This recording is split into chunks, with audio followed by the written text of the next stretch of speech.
About 60 years ago, I was taught about Canada's two founding peoples.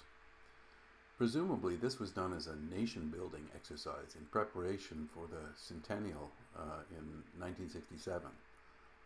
Yesterday, I started writing this script to lay down the audio track for a short video in a series I'm putting together for SBA Canada.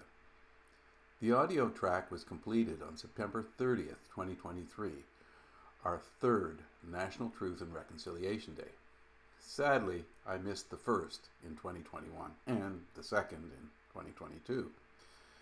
Since October of 2020, I've had my head down preparing to launch a new online vocational training program for SBA Canada.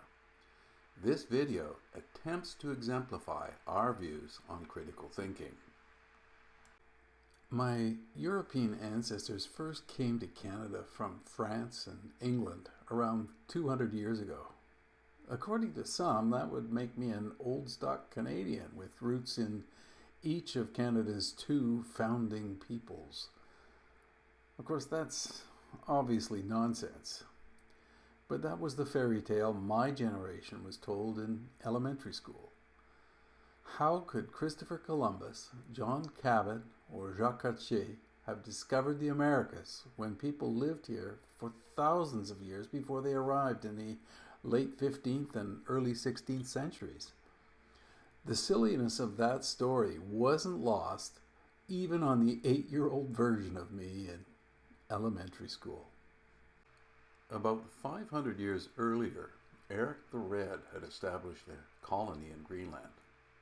According to ChatGPT, by the 15th century, the Greenland Norse settlements started to decline and ultimately were abandoned. The exact timeline of their abandonment is not precisely known, but it's generally believed to have occurred gradually over the 15th century. Factors contributing to the decline and eventual abandonment of the Greenland Norse settlements included harsh climatic conditions, economic challenges, a decrease in trade with Europe, and a decline in support and contact from Europe. The Little Ice Age, a period of cooler temperatures, may also have made it increasingly difficult for the Greenland settlers to sustain their agricultural and livestock-based economy. In other words, the Vikings were defeated by the land itself. Today, some 500 years later, our Western civilization seems to be on the brink of returning the favor. With more than 8 billion of us worldwide burning fossil fuels and consuming stuff we don't really need, it looks like climate change may actually defeat the land. But how is that a good thing? Please note that no animals were harmed during the making of this video. However, millions of humans worldwide have been killed or displaced due to the rationalizations used to justify European colonialism. That is not the fault of the descendants of marauding explorers in the 15th century.